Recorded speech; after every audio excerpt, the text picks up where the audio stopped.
Di awal film kita akan diperkenalkan dengan seorang pria bernama Hood yang kala itu sedang duduk sendiri di pinggir danau. Tak lama ia dihubungi oleh temannya yang meminta Hood agar segera datang ke rumah si teman. Hood pun mengiyahkan permintaan si teman dan ia akan tiba di sana dalam 30 menit ke depan. Well, you can check out the other rooms and the rest of the property on your own time. Setibanya di sana, ternyata teman Hood ini adalah seorang pengusaha kaya raya yang mempunyai bisnis di berbagai negara. Alasan ia memanggil Hood yaitu untuk menitipkan rumahnya sebab dirinya akan pergi ke Australia selama 2 minggu. Si teman percaya kalau Hood pasti bisa menjaga rumah ini dengan baik. No, I don't smoke. Don't smoke in the house. Awalnya Hood menolak karena rumah si teman sangat megah dan dipenuhi barang berharga. Hood takut nantinya ada barang yang hilang malah dirinya yang disalahkan. Si teman menjelaskan oleh sebab itulah ia meminta bantuan Hood karena dirinya sangat percaya kepada Hood. Si teman juga mengatakan kalau 2 hari lagi putrinya akan tiba di sini karena kuliahnya sedang libur. Jadi nantinya Hood akan ditemani oleh putri si teman yang bernama Molly. Pada akhirnya Hood setuju dan mulai sekarang ia akan tinggal di rumah si teman. Keys. Here's a laundry list of impossible tasks Pam gave you. Take care of. Have a nice flight. Don't smoke in the house. Cocktail hour doesn't start till 5. Sore harinya setelah si teman pergi, Hood ngopi di atas balkon sambil menikmati pemandangan belakang rumah. Sampai di sini kita belum diberitahu siapa Hood sebenarnya. Kemudian Hood memperbaiki saluran pipa yang bocor, colokan listrik, dan juga yang lainnya.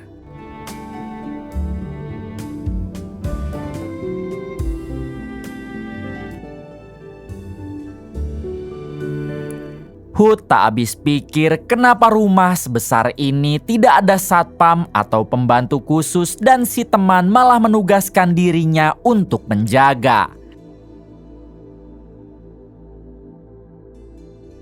Pagi harinya terlihat Hood yang sedang berenang.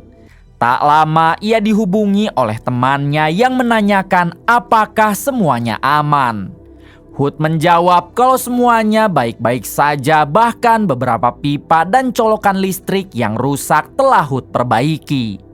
Mendengar hal tersebut, si teman sangat berterima kasih dan ia berjanji saat pulang nanti akan memberi Hood hadiah spesial.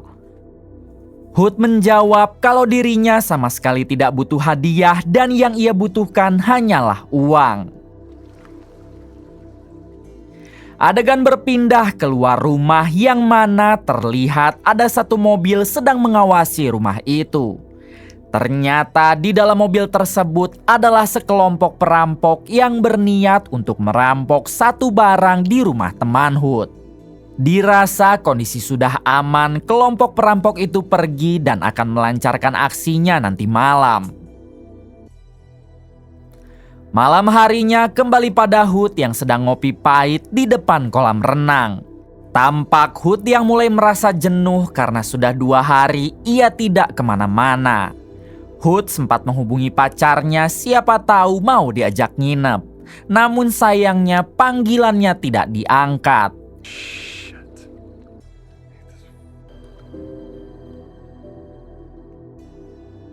Kemudian Hood pergi ke kamar sebab kepalanya mulai pusing. Di sini Hood membayangkan kejadian 1 tahun yang lalu yang mana dirinya masih menjadi polisi.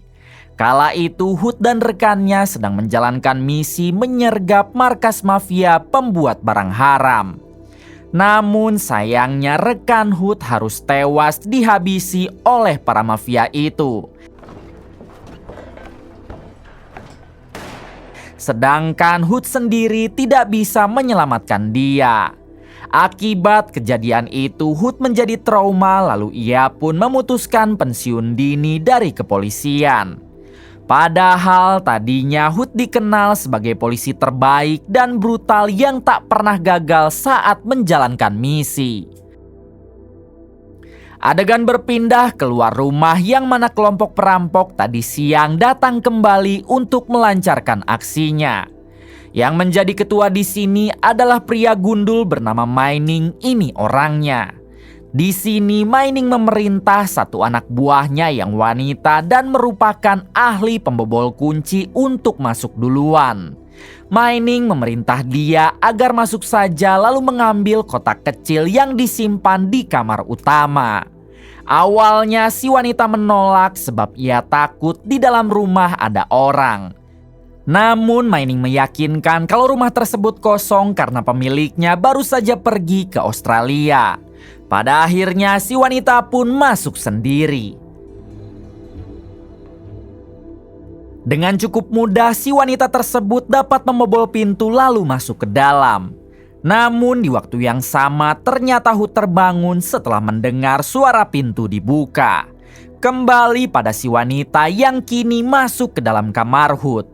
Ia dibuat aneh karena menemukan sebotol minuman yang baru saja habis. Artinya rumah ini tidak kosong melainkan ada yang menjaga. Akhirnya si wanita memutuskan untuk kembali keluar, namun tiba-tiba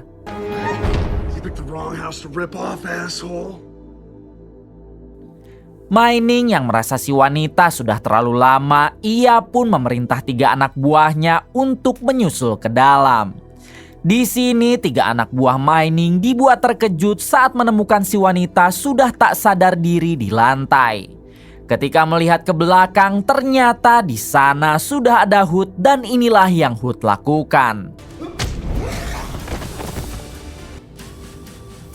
Hold out here.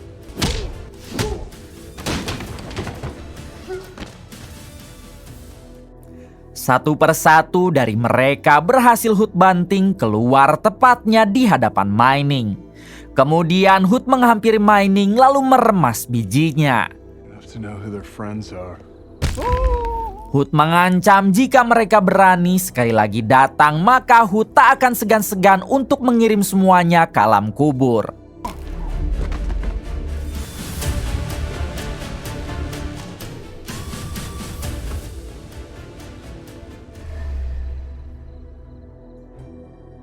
Ketika sudah berada di tempat aman, Mining menghubungi bosnya untuk memberitahu kalau misinya gagal total. Si bos balik bertanya kenapa bisa terjadi, bukankah rumah itu kosong? Mining mengatakan kalau rumah itu dijaga oleh seorang pria hebat yang mempunyai skill bela diri di atas rata-rata. Si bos tidak mau tahu, pokoknya Mining harus kembali untuk mengambil kotak kecil yang ia mau. Si bos menyarankan Mining agar membawa senjata supaya mereka bisa melawan penjaga rumah itu. Akhirnya Mining setuju, tapi mereka akan kembali besok malam.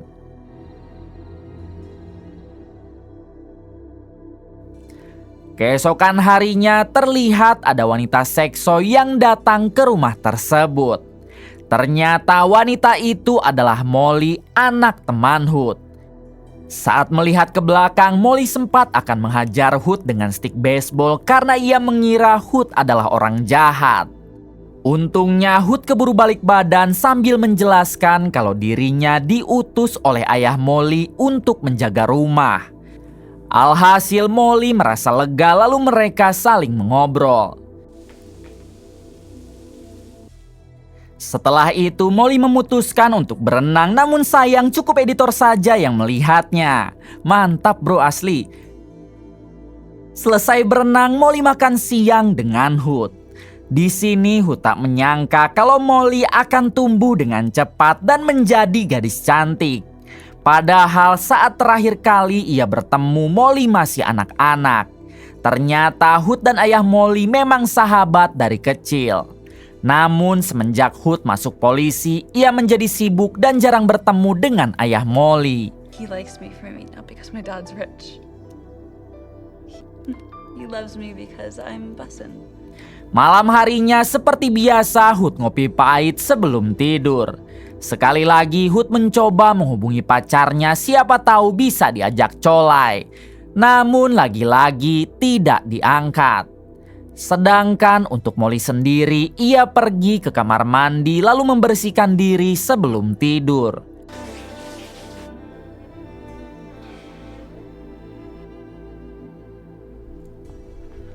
Di waktu yang sama, ternyata Mining dan kelompoknya sudah kembali sambil membawa senjata. Kali ini ia begitu yakin pasti bisa mencuri barang yang bosnya mau. Mining membagi dua tim yang mana si wanita dan satu anak buahnya akan mendobrak pintu belakang. Sedangkan ia dan anak buah yang tersisa akan masuk melalui jalan depan. Forgive me, right? Hingga ketika si wanita dan satu temannya membobol pintu, mereka ketahuan oleh Molly yang langsung lari ke kamar Hood. Di sini Hood langsung marah saat mengetahui kalau ada perampok. Hood yakin kalau mereka pasti adalah perampok yang kemarin.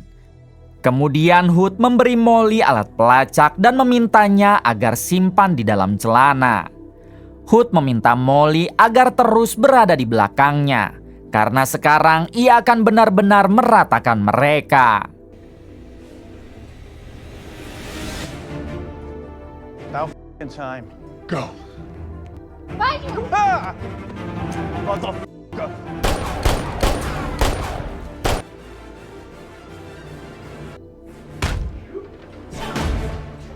It's this way. He keeps it in his room. Di kamar utama terlihat Molly yang sedang bersembunyi di sana. Sialnya, datanglah Mining dan si wanita untuk mencari kotak kecil incaran bosnya. Setelah cukup lama mencari, akhirnya mereka berhasil menemukan kotak kecil yang dimaksud. Ketika Mining dan si wanita sudah keluar dari kamar, sayangnya Molly malah pindah untuk bersembunyi di dapur. Di sini barulah Molly harus tertangkap lalu dibawa oleh Mining.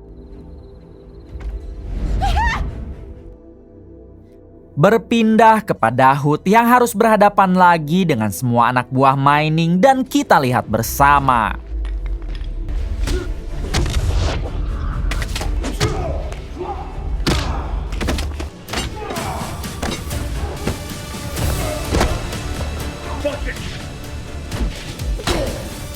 Hood yang memang bukan orang sembarangan, tentu ia dapat menumbangkan mereka semua. Kemudian Hood naik ke lantai atas untuk mencari Mining. Namun sayangnya di sana Mining sudah dalam keadaan menodong Molly, jadi membuat Hood tidak bisa berkutik. Mining memerintah Hood agar menurunkan senjata, lalu ia memanggil semua anak buahnya yang barusan Hood hajar. Mining mempersilahkan mereka jika ingin membalas pukulan Hood, jadi akhirnya mereka pun mengeroyok Hood. Okay, guys, it's enough. It's enough. Tak lama saat Molly hendak dibawa, Hood berhasil merebut senjata lalu saling menodong dengan Mining. Namun sayang, Mining lebih dulu melesatkan tembakan dan membuat Hood terpental ke dalam kolam.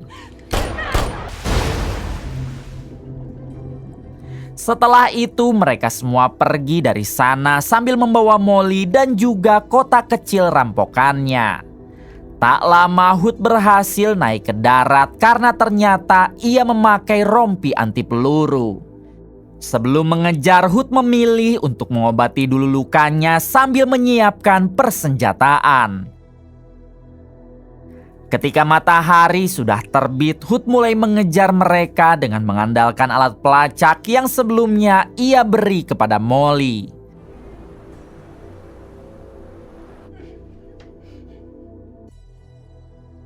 Berpindah kepada Mining CS yang kini sudah berada di markas sambil menunggu bosnya datang. Si wanita anak buah Mining sempat bertanya akan mereka apakan Molly sebab jika dilepaskan akan sangat berbahaya. Si wanita menyarankan Mining agar menghabisi saja Molly sebab Molly telah melihat wajah mereka semua dan pasti menjadi ancaman di kemudian hari. Namun Mining tidak setuju karena ia ingin menghasilkan uang dari Molly, yaitu dengan cara dijadikan kupu-kupu malam. Nampaknya si wanita tidak setuju hingga mereka pun terlibat adu cekcok. He's bringing money for the case. He ain't bringing extra. I want the easy money. You. Di waktu yang sama terdengar suara helikopter yang ternyata itu adalah bosnya Mining untuk mengambil kotak curian mereka. Tanpa mereka sadari, Hood juga sudah tiba di sana dan ia langsung menyiapkan persenjataan.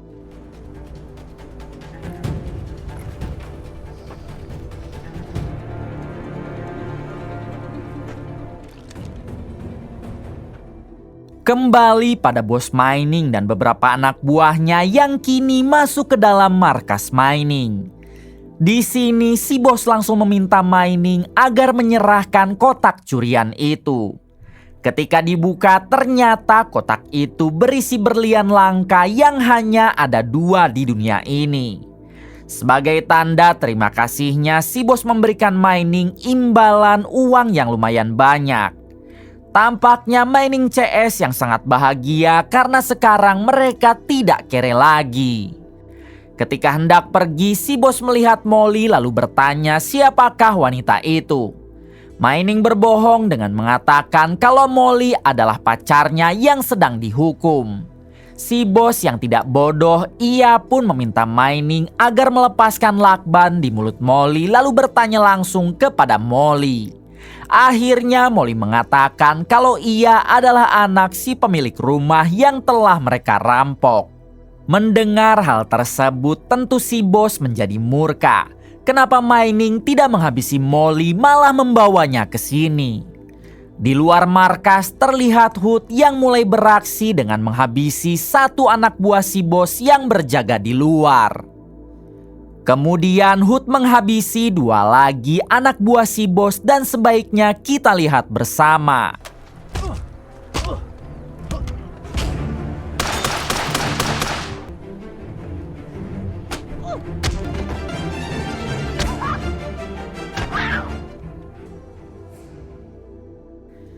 Kembali pada si bos yang kini marah besar akibat kebodohan Mining yang dapat membahayakan semuanya.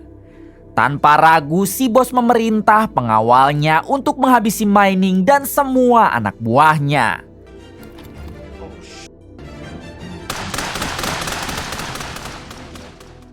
Kemudian si bos membawa Molly karena ia berniat untuk mengkuda-kudanya dulu sebelum dieksekusi. Namun ketika hendak keluar tiba-tiba dengan cepat si bos memerintah 2 pengawal untuk menghabisi si penembak tadi. Hood langsung saja berhadapan dengan 1 pengawal si bos dan inilah aksinya.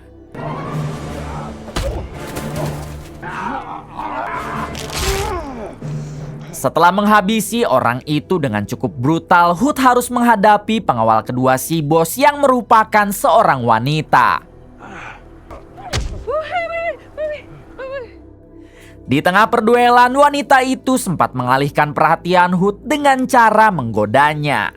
Namun Hood yang kuat iman tentu tidak tergoda dan langsung mengirim si wanita itu ke alam barjah.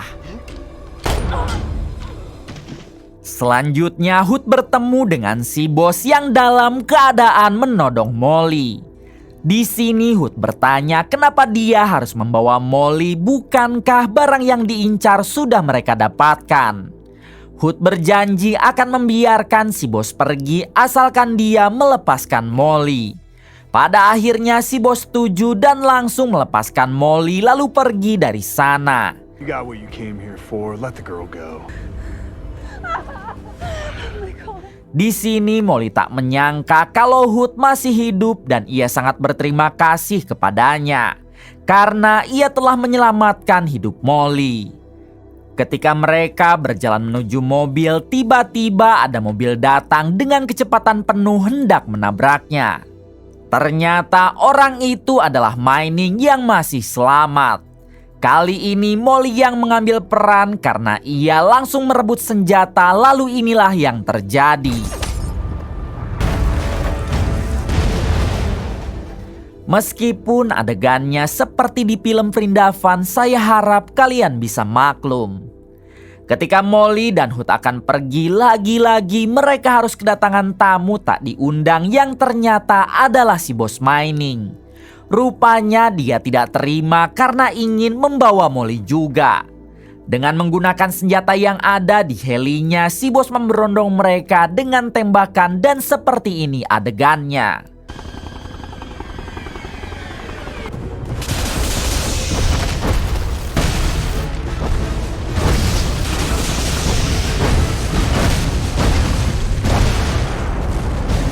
Molly dan Hood berhasil menghindar setiap tembakan. Lalu Hood mengambil senjata di mobil untuk menumbangkan helikopter si bos. I gotcha, you bastard!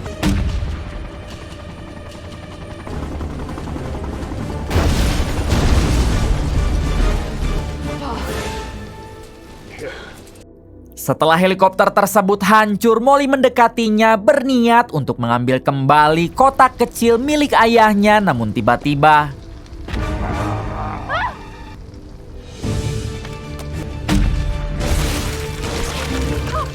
pada akhirnya Hood dapat benar-benar menghabisi si bos.